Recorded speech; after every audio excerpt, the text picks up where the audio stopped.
ॐ सदाशिवसमारम्भां शङ्कराचार्यमध्यमाम् अस्मदाचार्यपर्यन्तां वन्दे गुरुपरम्पराम्। ॐ हम लोग रामचरितमानस का अध्ययन कर रहे हैं और आज हम लोग 38 नंबर दोहा देखेंगे बालकांड का। अभी परिचय परिचय चल रहा है, राम कथा की महिमा, सभी गुरुओं की, भगवान की वंदना। अभी कथा शुरू नहीं हुआ है, तो अभी हमारा परिचय वाला भाग चल रहा है। 38 नंबर दोहा एक बार हम पढ़ लेते हैं, उसके बाद हम अर्थ बताएंगे। जे गावहिय चरित सम्हारे, ते यही ताल चतुर रखवारे। सदा सुनहि सादर नर नारी, तेई सुरबर मानस अधिकारी। अति खल जे विषय बग कागा, एहि सर निकट न जाहि अभागा। संबुक भेक सेवार समाना, इह न विषय कथा रस नाना। तेहि कारण आवत ही हारे, कामी काक बलाक बिचारे। आवत ही सर अति कठिनाई, राम कृपा बिनु आई न जाई। कठिन कुसंग कुपंथ कराला, तिनके वचन बाघ हरि ब्याला। गृह कारज नाना जंजाला, ते अति दुर्गम शैल विशाला। बन बहु विषम मोह मद माना, नदी कुतर्क भयंकर नाना। जे श्रद्धा संबल रहित नहीं संतह कर साथ, तिन्ह कहु मानस अगम अति, जिन हहि न प्रिय रघुनाथ। सियावर रामचंद्र की जय, पवन सुत हनुमान की जय, बोलो भाई सब संतन की जय। तो श्री रामचरितमानस की तुलना एक सरोवर से कर रहे हैं तुलसीदास जी। सरोवर के चारों ओर संत लोग और भक्त लोग वास करते हैं, और ये जो लोग हैं ना, ये सरोवर के चतुर रखवारे हैं। जे गावही यह चरित संहारे, यानी कि ना ये जो रखवारे लोग हैं ना, उसके भाव को यथायथ बनाए रखते हैं, उसके अर्थ को बिगाड़ते नहीं। जैसा कथा है उसी प्रकार से वो उसको सुनाते हैं, तो उसके चतुर रखवारे। देखिए, भगवान के चरित्र तो निर्दोष है ना, उन्हें उसी प्रकार से कहना चाहिए जैसी उसकी निर्दोषता ना बनी रहे, अर्थ खराब ना। तुलसीदास जी ने भगवान की कथा सुनाई तो कहीं पर ऐसा प्रसंग आ गया कि लगा लोग बाग में ना मन में भ्रांति उत्पन्न होगी इसको सुनकर, तो जरूरी था कि वो स्पष्टीकरण दे। यहाँ पर तुलसीदास जी ने उन स्थानों पर कथा के भाव को स्पष्ट करके कथा को संभाल लिया। जैसे उदाहरण के लिए, वन में सीता जी के हरण के बाद भगवान राम दुखी होने लगे, वो रोने भी लगे। हैं? अब कोई ऐसा भक्त होगा, वो समझेगा कि भगवान राम तो परम परमात्मा है, वो कैसे रोने लगे, वो कैसे दुखी हो गए। तो तुलसीदास जी ने स्पष्ट किया कि संसार में दो प्रकार के व्यक्ति होते हैं। एक तो विषयी होता है, खूब विषय भोग में लगा हुआ है, एक विरक्त होता है, वैराग्य। हाँ? तो दोनों को शिक्षा देने के लिए भगवान ने यह लीला की। विषय लोगों को तो यह शिक्षा मिलेगी कि भगवान भी यदि अवतार लेते हैं और कहीं आसक्ति रखते हैं, यहां देखो कहीं भी आसक्ति रखोगे तो फिर दुख तो उठाना ही पड़ेगा, भगवान को भी रोना पड़ता है। संसार में आए, शरीर में आए, आसक्ति किसी से रखा, दुख उठाओ। और विरक्त जो लोग है ना, उस वो ये सब देख के और उनका वैराग्य दृढ़ होगा, बोले हाँ भाई हम लोग सही रास्ते पर चल रहे हैं। हाँ? देखो भगवान को भी आते हैं इस संसार में, तो आसक्ति है तो रो रहे हैं। ये कारण स्पष्ट करके तुलसीदास जी ने भगवान की चरित्र की ना गूढ़ता जो थी, अगाधता जो थी, वो बनाए रखी। इस प्रकार मानो ये मानसरोवर ना बिल्कुल स्वच्छ निर्मल बना रहता है, इसमें कोई गंदगी नहीं पड़ता। देखिए यदि ना खराब बुद्धि वाले, मलिन बुद्धि वाले लोग कथा सुनाएंगे ना, तो उसमें दोष हो जाएगा, दोष युक्त करके सुनाएंगे। ये ऐसे ही है मानो ना बाग में चोर घुस आए हैं। चतुर रखवारे वो है जो होशियारी से इसकी रक्षा करे, ऐसे चोरों से बचाए रखे। सदा सुन ही सादर नर नारी। अब ऐसे भी रखवारे ना कोई घुस ही ना पाए, किसी को घुसने ही ना दे, ऐसे रखवारे भी नहीं होने चाहिए। जो अधिकारी लोग हैं वो इस सरोवर में आकर स्नान कर सकते हैं। वे सब लोग अधिकारी, कौन देखो अधिकारी कौन है, कौन कथा को सुन सकता है? वो व्यक्ति जो कथा को बहुत आदर पूर्वक सुने। देखिए यहां पर परब्रह्म परमात्मा पूजनीय है, हमारे लिए बड़े भगवान पूजनीय। ऐसे ही भगवान की कथा में ना, ऐसे जैसे भगवान में हम आदर बुद्धि रखते हैं, कथा में भी वैसी आदर बुद्धि रखकर कथा को सुनना चाहिए। जैसे देखिए किसी देश का राजा यदि किसी सभा में आ जाता है, प्राइम मिनिस्टर आ जाता है, तो लोग सावधान होकर बैठते हैं। हाँ, बीच में उठकर नहीं जाएंगे वो, नहीं तो उनको खराब लगेगा। इसी प्रकार जिस भी सभा में परमात्मा स्वयं विराजमान हो, हाँ, वहां के आदर पूर्वक नहीं बैठना चाहिए। हाँ? बात यह है ना कि भौतिक दृष्टि जिसकी है ना, जिसको परमात्मा में श्रद्धा नहीं है, उनको ये सभा में परमात्मा बैठा दिखाई नहीं देगा। लेकिन जो आध्यात्मिक है, आध्यात्म के रास्ते पर चल पड़े हैं, जो भक्त है, ऐसे पुरुष को यहां पर भगवान दिखाई पड़ेंगे कि आध्यात्मिक सभा है, इसमें परमात्मा विराजमान है, ऐसी सभा का आदर होना चाहिए, इसलिए सावधान होकर बैठते हैं। बातचीत नहीं करेंगे आपस में, कथा सुनते समय एक दूसरे, हाँ कहाँ जाना है, कथा के बाद कहाँ जाना है, सोएंगे भी नहीं। पता चला है नींद लिया ही नहीं, सामने शुरू हुआ कि नहीं, नींद शुरू, सोना भी नहीं। देखिए ये कथा संवत 1631 में अवतरण, इसका जन्म, जैसे भगवान राम ने अवतार लिया, इसी तरह कथा का भी अवतार ही किया। अभी हम गए थे अयोध्या। तो वहां पर हम गए जहां पर तुलसी दास जी ने रामचरितमानस लिखा। रामचरित वो तो है, भगवान राम की जन्मभूमि भी है और रामचरितमानस की भी जन्मभूमि। तो हम उस जगह पर गए ना जहां पर तुलसीदास जी ने रामचरितमानस लिखा। तो कथा का भी उसी प्रकार आदर होना चाहिए जैसे भगवान राम का होता है। आदर पूर्वक कथा सुनेंगे ना तो इसका फल भी मिलेगा। हाँ? और जो इस प्रकार से कथा सुनते हैं ना, वो कैसे है मालूम है? वो लोग देवता के समान है, श्रेष्ठ है। उनका ऐसा सम्मान होना चाहिए क्योंकि वो लोग अधिकारी है, बहुत पुण्य करके आए हैं। जैसे आप लोग यहाँ पर बैठ के सुन रहे हैं, हाँ?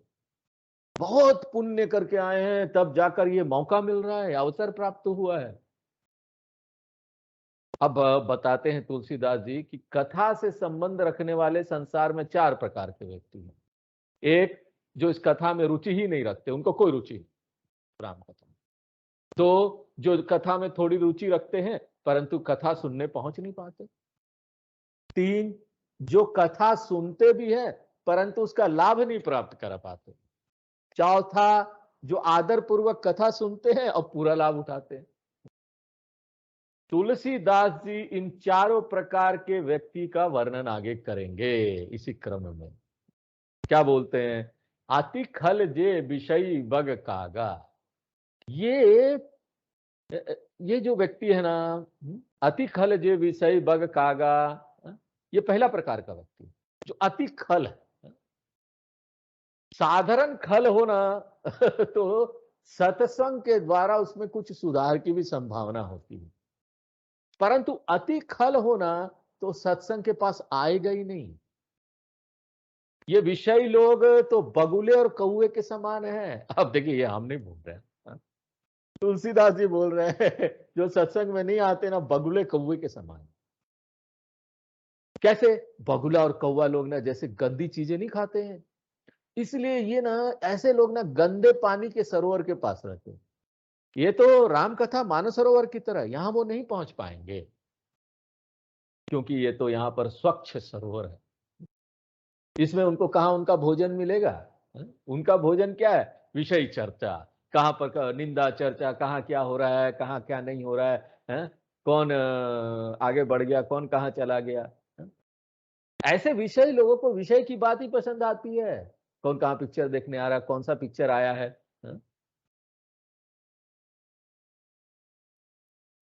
अभागा, ये उनका दुर्भाग्य कि वो संसार के भोग में इतने लिप्त रहते हैं कि निकल कर बेचारे कथा तक आ भी नहीं सकते। आध्यात्म से उनका कोई लेना देना नहीं। ऐसे लोगों से आध्यात्म की चर्चा करो तो तितर बितर हो जाएंगे, भागने लगेंगे। ना ना ना, क्या राम जी, क्या अयोध्या गए थे? अच्छा अच्छा, फिर अपना दूसरा बात चालू कर, सुनेंगे ही नहीं। उनको कोई इंटरेस्ट ही नहीं है। संबुक भेक सेवार समाना। बाप रे, तुलसीदास जी जैसे देखो, बगुले कौवों को खाने के लिए क्या चाहिए मालूम? सीट के भीतर का कीड़ा। संभुक का अर्थ है कीड़ा, और भेक यानी मेढक, और सेवार चाहिए। इसलिए तालाब पसंद है, ऐसा तालाब उन लोगों को पसंद है जिसमें सेवार। सेवार क्या होता है ना, काई जैसी जो घास होती है ना, काई लगी हुई, काई फैला हुआ, उसमें बहुत सारे कीड़े रहते हैं। तो ऐसे लोग ना, वो कीड़ा मेढक खाएंगे, काई में जाएंगे। ऐसे ना, ऐसे लोगों को जो सत्संग में नहीं आते ना, अति विषय भोगों की चर्चा ही पसंद होती है। वो भगवान का नाम सुन ही नहीं सकते, वो सिर्फ भोगों की चर्चा कर रहे, कहाँ घूमने जाना है, क्या खाना है, आज किस रेस्टोरेंट में डिनर होगा, आज कहाँ पर लंच होगा। और ये सब तो रामचरितमानस में है नहीं। कौन सा फिल्म स्टार ने क्या किया? फिल्म स्टार की किताबें आती है आजकल, और वो इंटरनेट पे भी आता रहता है। इस फिल्म से लोग बड़े देखते हैं, इस फिल्म स्टार ने ये कर दिया, आज उस फिल्म स्टार की शादी इसके साथ हो गई। अब मालूम है इसके साथ इसकी शादी हो गई। अच्छा, हाँ, उसे जैसे ऐसा ऐसा कपड़ा पहना था। अच्छा, हाँ। अब ये सब तो राम कथा में मिलेगा नहीं। उनको तो वही सब कीड़ा मेढक पसंद है, वही खाते हो। इसलिए अति खल इस कथा को सुनने में कोई रुचि ही नहीं रखते। लेकिन जो थोड़ा कम खल है ना, उसके लिए कथा फिर भी उपयोगी है। वे कथा सुनकर इसकी हंसी उड़ाते हैं तो मनोरंजन होता है। चलो सुन लिया और हंसी उड़ाया, यार क्या राम कथा, हाँ, और सुन भी रहे हैं बैठ के। अति खल तो हंसी उड़ाने के लिए भी कथा नहीं सुनेंगे, वो तो जाएंगे नहीं, उनको मतलब ही नहीं। यही कारण आवत ही आरे, जैसे बगुले कौवे आदि मानसरोवर को देखकर सोचते हैं कि यहां तो हमारा कुछ काम नहीं है। मानसरोवर में साफ जल है, न कीड़ा है, न मेढक है खाने के लिए, तो वो हार कर भाग जाते हैं, हार जाते हैं। तो ना, ऐसे ही कथा सुनने वाले लोगों को जब विषय की बातें नहीं मिलती रामचरितमानस में, उसको तो मिलेगा नहीं, अच्छी अच्छी बातें मिलेगी, तो इसके पास ठहरते नहीं, वो हार जाते हैं। कामी काक बलाक बेचारे, इन्हें बेचारे कहकर तुलसीदास जी इनके प्रति ना सहानुभूति प्रकट, बेचारा, हाँ। दुर्भाग्य, राम कथा में भी नहीं आ पाता। वो लोग अपना दुर्भाग्य समझे कि उनका ये दुर्भाग्य है कि वो ना सत्संग में, राम कथा में नहीं बैठ सकते, तभी तो उनका सुधार होगा ना। आवत यही सर अति कठिनाई। कुछ लोग घर बैठे बैठे सोचते हैं कि कथा तो हो रही है, अरे चलो वहां कथा हो रहा है, हमको सुनना चाहिए। उन पर ना भगवान की कृपा नहीं है, तो वो कथा सुनने के लिए घर से निकल नहीं सकते। मन ही मन सोचते रहते, जाना चाहिए, बैठे हुए जाना चाहिए। हाँ? हाँ? उनके लिए कुसंग कठिन कुपथ की तरह से है। जैसे मानसरोवर में जाने के लिए, कथा मानसरोवर, हाँ, मानसरोवर में जाने के लिए रास्ता बड़ा कठिन दिखाई देता है ना, ऐसे ही कथा सुनने वाले के साथ जो कुसंग है ना, वो कठिन रास्ता है। वे स्वयं तो कथा सुनना चाहते हैं, परंतु उनके साथी लोग क्या कहते हैं जो कुसंग में रहते हैं, अरे कथा क्या, तुम मॉडर्न व्यक्ति हो, आधुनिक व्यक्ति हो, राम कथा सुनोगे? हाँ? राम कथा कोई मॉडर्न व्यक्ति लोग सुनता है? अब इतना सुनना होता है ना, उनका साहस खत्म हो जाता है, वो जा ही नहीं पाएंगे कथा सुनने। तिनके बचन बाग हरि ब्याला। अब देखो भाई, तुलसीदास जी बोल रहे हैं, मुझे कुछ मत बोलना आप लोग, हाँ? तिनके बचन बाग हरि ब्याला, उनके मित्रों के वचन बाघ के समान और बड़े लोगों के वचन सिंह के समान, और छोटे जो उन्हें कथा में नहीं जाना ना, पापा नहीं जाओ ना, हमको खिलाओ ना, इधर उधर घुमाओ ना, उनके वचन सर्प के समान। वो सर्प है। अर्थात क्या है, मित्र एवं बड़े लोग आपको रहा कहां जा रहे हो, चलो क्या जा, कहां राम कथा जा, चलो चलो काम करो कुछ यहाँ पर, चलो राम कथा सुनोगे, आधा घंटा बर्बाद करोगे बैठ के। तो वो लोग ना गुर्रा कर दहाड़ कर आपको रोकते हैं। छोटे लोग क्या है, प्रेम से हमको घुमा दो, हमको इधर ले जाओ। वो लोग क्या है, सर्प के समान फुफकार कर आपको रोकते हैं। संसार में इसी प्रकार अन्य लोग बाधक बनते हैं। उसके बाद क्या है, हर व्यक्ति का गृह कारज नाना जंजाला। यहां पर ना अपने अपने घर में बड़ा जंजाल फैला होता है, घर का काम, जिम्मेदारी, कर्तव्य, हाँ? ये सब बड़ा जंजाल होता है। लोग का बाग घर के काम से निकल ही नहीं पाते, कर्तव्य जिम्मेदारी फंसे रहते हैं। पूरा जीवन बीत गया भैया, 60-65 साल हो गया। उसके बाद भी कर्तव्य खत्म नहीं होता क्या? हाँ? राम कथा के लिए ऐसे समय में सब कर्तव्य छोड़ देना चाहिए। आओ बैठो, आध्यात्म ज्ञान, गीता गीता चल रहा, रामचरितमानस जरा सुनो।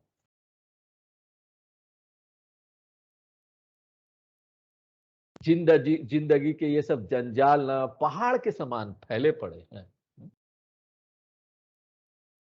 शंकराचार्य जी भज गोविंदम में बोलते, बालास्तावत क्रीडासक्ता, तरुणास्तावत तरुणी सक्ता, वृद्धास्तावत चिंतासक्ता, परमे ब्रह्मणि कोपि न सक्ता।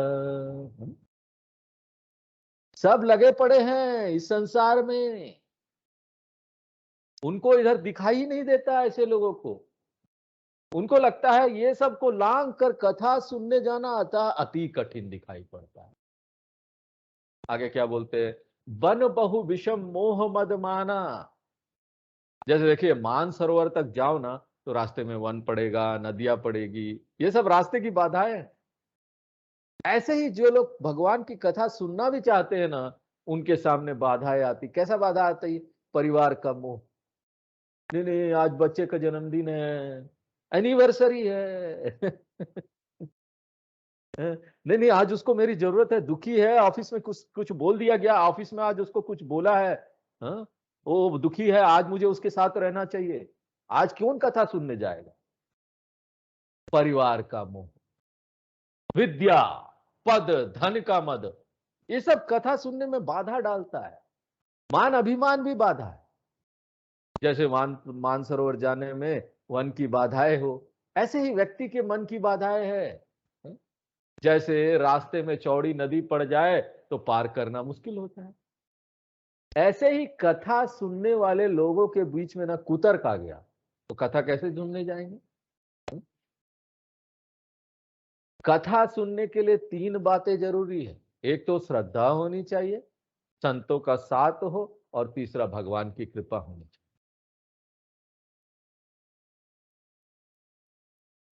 जैसे कोई यात्रा करे तो रास्ते का ना पाथे, यानी खाना पीना, रास्ते का खर्च वगैरह वो आवश्यक है ना, वो लेके चलना पड़ता है।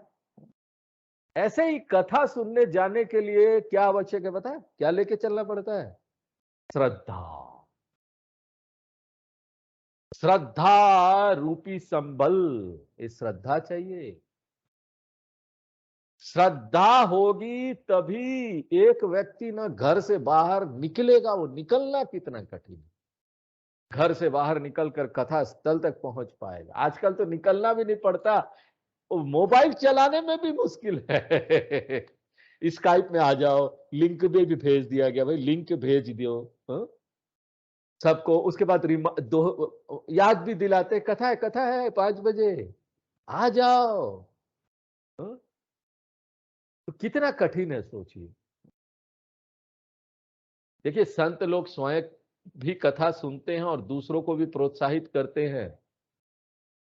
जो अच्छे लोग होंगे ना, वो दूसरों को भी प्रोत्साहित करेंगे, आओ बैठो हमारे साथ सुनो ये कथा। इसलिए ना संतों का साथ भी आवश्यक है। श्रद्धा हो और संतों का साथ हो। और तीसरी बात क्या है, जिन हही न प्रिय रघुनाथ। जिनके हृदय में भगवान की भक्ति ही नहीं होगी, वो कथा सुनने क्या जाएंगे। इसलिए भगवान की भक्ति भी कथा सुनने जाने के लिए आवश्यक है। तीन कहूं मानस अगम अति, जिनमें ये 3 बातें नहीं है। क्या है 3 बातें? पहला तो श्रद्धा होनी चाहिए, दूसरा अच्छे लोगों का संतों का साथ होना चाहिए, और तीसरा भगवान की कृपा होनी चाहिए। तो जिनमें ये 3 चीजें नहीं है ना, उनके लिए मानस अति अगम, माने वो वहां तक नहीं पहुंच सकते, कथा को नहीं सुन सकते। देखिए एक तो इस प्रसंग में 2 प्रकार की व्यक्ति की बात आई है। एक तो वो जिन्हें कथा व्यर्थ ही दिखाए, बेकार का चीज है, कहां जाएंगे कथा सुनने, ऐसे व्यक्ति ना अति खल कोटि के हैं। और दूसरे वो जो कम खल कोटि के हैं, वे कथा में रुचि तो रखते हैं परंतु उनमें श्रद्धा की कमी है। घर के कार्य आदि आ जाते हैं, आज ये काम है, कल वो काम है, परसों वो काम है, काम खत्म ही नहीं होता। वो काम सब बाधाएं ला देती है, सब बाधाएं, नहीं जा पाए इसके कारण। थोड़ा थोड़ा उनके मन में आता है, अरे भैया वृद्धावस्था आ गई है, अब इतना उम्र हो गया है, अब तो सुन लें यहाँ पर भगवान ने क्या बोला है, अब तो अपना लक्ष्य जो है उसकी तरफ मुड़ जाएं। हाँ? हमको कथा सुननी चाहिए। लेकिन इतनी ना प्रेरणा नहीं है, प्रोत्साहन नहीं है, वो श्रद्धा वाली प्रोत्साहन नहीं है। तो वो उसको ना कार्यान्वित नहीं कर पाते, उस पर चल नहीं पाते। आज हम लोग 39 नंबर दोहा भी शुरू कर देते हैं। जो कर कष्ट जाई पुनि कोई, जाति ही नींद जुड़ाई होई। जड़ता जाड़ विषम उर लागा, गए हूं न मज्जन पाव भागा। कर न जाय सर मज्जन पाना, फिर आवै समेत अभिमाना। जो बहोरी को पूछन आवा, सर निंदा करिता ही बुझावा। सकल विघ्न व्याप ही नहीं ते ही, राम सुकृपा बिलो कहीं जेहि। सोई सादर सर मज्जन करई, महाघोर त्रयताप न जरई। ते नर सर तजहि न काऊ, जिनके राम चरण भल भाऊ। जो नहाई चह एहि सर भाई, सो सतसंग कर उमन लाई। भयु हृदय आनंद उछाहू, उमगेउ प्रेम प्रमोद प्रबाहु। चली सुबग कविता सरिता सो, राम विमल जस जल भरिता सो, सरजू नाम सुमंगल मूला, लोक वेद मत मंजुल फूला, नदी पुनीत सुमानस नंदनी, कलिमल तून तरु मूल निकंदनी, श्रोता त्रिविध समाजपुर, ग्राम नगर दुहपुर, संत समानुपम अवध, सकल सुमंगल मूल, सियावर रामचंद्र की जय, पवन सुत हनुमान की जय, बोलो भाई सब संतन की जय। तो गोस्वामी तुलसीदास जी कहते हैं कि कुछ इस प्रकार के लोग भी होते हैं जो अपने सामने आने वाली अनेक बाधाओं को पार कर करना कथा में पहुंच जाते हैं, सभी बाधाओं को पार कर ले, कोई बाधा नहीं, कथा में जाना है जाना है, बैठना है बैठना है। जो करी कष्ट जाई पुनि कोई, जिसे कथा सुननी होगी उसे ये कष्ट तो उठाने पड़ेंगे, घर के सारे जंजाल जो है वो पार करने पड़ेंगे, हाँ? जो कुतर्क है वो सुनने पड़ेंगे, कुसंगी लोगों द्वारा डाली गई बाधाएं भी पार करनी पड़ेगी, मत जाओ ये काम है वो काम है, हाँ? अरे राम कथा में क्या मिलने वाला है, हाँ? अपना मोह जाल को समेटना ही पड़ेगा। कुछ लोग इतना कष्ट सहन करके कथा में पहुंच जाते हैं, हाँ? परंतु क्या होता क्या है, हाँ? वो कथा में पहुंच के बिना उनका मन वहां नहीं रहता, हाँ? वो सुन नहीं पाते। कई प्रकार की बाधाएं आती है, जैसे जात ही नींद जुड़ाई हुई। सबसे पहली बात तो यह है कि कथा सुनने वाले को नींद आना शुरू हुआ, तुरंत नींद आएगा। नींद भी अगर थोड़े समय बाद आए तो थोड़ा कथा सुन लेंगे, परंतु जैसे कथा शुरू हुआ सबसे अच्छा चीज क्या है मालूम है, हाँ? सत्संग में आ जाओ। अगर नींद नहीं आ रहा ना, बहुत दिनों तक नींद नहीं आया ना, सत्संग में आ जाओ। जैसे सत्संग शुरू होगा, गीता शुरू होगा या रामचरितमानस शुरू होगा, नींद आना शुरू हो जाए, एकदम अच्छा नींद आएगा। ऐसे आंख बंद होगा ना, लगेगा कितने दिनों से सोए नहीं, हाँ? जड़ता जाई विषम उर लागा। जैसे किसी को सर्दी लग रही हो तो सरोवर के पास जाए तो स्नान नहीं करेगा, सर्दी है, वह स्नान नहीं हो हम करेंगे। ऐसे ही क्या होता है, सत्संग में आ गए, निद्रा आ रहा है तो सत्संग का स्नान नहीं कर पाए, बौद्धिक जड़ता आ गई, सुनते हुए भी बात समझ में नहीं आती, और आती भी है उल्टा सीधा समझ में आ जाती है। विषम से तात्पर्य यहां अधिक से, अधिक जड़ता होना, इसके कारण कथा समझ नहीं पाते। ऐसे लोग इतना कष्ट उठाकर कथा में पहुंच भी जाते हैं, उनको सब सिखा दो, स्काइप कैसे चलता है, मोबाइल कैसे चलेगा, हाँ? सब कुछ सिखा दो, सब हाथ पकड़ के लगा दो, फिर पहुंच तो जाते हैं, हाँ? जैसे कोई पहाड़ नदियों को पार करना हुआ ना, वहां सरोवर तक जाए लेकिन उसके बाद स्नान नहीं कर पाए, तो ऐसे लोग अभागे लोग पहुंच गए लेकिन फिर भी कथा सुन नहीं पाए, कोई ना कोई बाधा आ गई।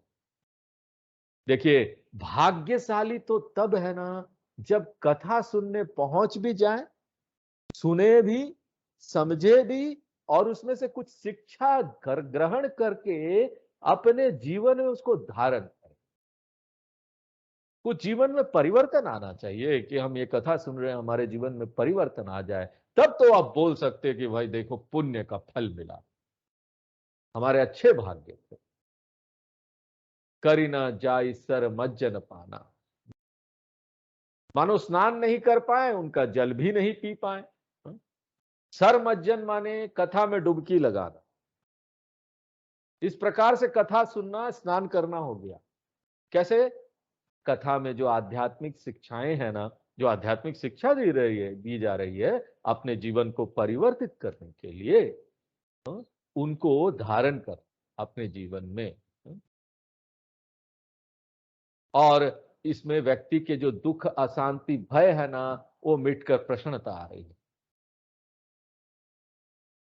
तो ये कथा रूपी जल का पान करना हो। लेकिन उसने ये दोनों कार्य नहीं किए, न स्नान किया न पान किया कथा का। फिर ही आवई समेत अभिमाना। और वहां से क्या होता है, कथा के बाद ना अभिमान के साथ लौटते, ओ हम कथा सुनने गए थे। हाँ? कथा को सुनने तो गए थे, लेकिन वहां आ गई नींद। हाँ? तो बात तो कुछ समझ में आई नहीं, कुछ कथा में सुना ही नहीं क्या था। हाँ? लेकिन इस अभिमान से लौटे कि यहां सीखने को है ही क्या। अरे राम, क्या सीखने को है, कुछ नहीं है इसमें। हाँ? अभिमान। ये नहीं बोलेंगे मैं सो गया, मैं सो गई थी, मैं सो गया था, तो वहां पर कथा नहीं सुन पाया। जो बहोरी कोई पूछन आवा। यदि कोई आकर पूछे कि तुम तो सरोवर में स्नान करने गए थे, कैसा रहा तुम्हारा स्नान। इसी प्रकार से कोई उससे पूछेगा कि तुम तो कथा सुनने गए थे, कैसी रही कथा। अरे भाई, वो तो सो रहे थे, कथा क्या सुना। हाँ? कथा तो कुछ समझ नहीं पाए, तो क्या बताएं वो कथा के बारे में। लेकिन अभिमान है, वो सत्य नहीं बताते, नहीं भाई मैं सो गया था तो मुझे कुछ सुनाई नहीं दिया। उल्टे क्या बोलेंगे, सरोवर का पानी तो बड़ा मैला था, इसलिए हमने स्नान ही नहीं किया। इस प्रकार होगा, कथा तो बड़ा नीरस शुष्क था, बोलने और ठीक से बोल भी नहीं रहे थे, मुझे नींद आ रहा था। अब वो पूछने वाले को भी उन्होंने संतुष्ट कर दिया, अच्छी तरह से संतुष्टि दे दी। अब बेचारा पूछने वाला आया था कि उसका उत्साह बढ़े तो वो भी कथा सुनने जाए, लेकिन उस व्यक्ति ने उसका उत्साह भी ठंडा कर दिया। उल्टा बोल के उसका उत्साह भी ठंडा कर दिया। ऐसे लोगों का स्वभाव ऐसा ही होता है, वो अपना दोष नहीं बताएंगे, किंतु क्या है, कथा का निंदा करेंगे। ये तो कथा अच्छा नहीं था, नींद आ रहा था, उनको समझ नहीं आ रहा था। आजकल किसी से, उदाहरण के लिए सोचिए, आजकल किसी से पूछिए आपने गीता पढ़ी, तो यदि गीता उसने पढ़कर देखी हो, थोड़ा पढ़ा हो, समझ नहीं पाया, तो क्या कहेगा मालूम है, हाँ पढ़ी है लेकिन बहुत कठिन है, बहुत कठिन है, ये तो करना बहुत मुश्किल है, ये कोई नहीं कर सकता। उसको ना ये कहते हुए अपमान लगता है कि हमारी बुद्धि इतनी कुंठित है, हम उसको समझ नहीं पाए। उसके बदले वो क्या बोलेगा, गीता बड़ा कठिन है, हर कोई नहीं समझ सकता, हम भी नहीं। निंदा करेगा।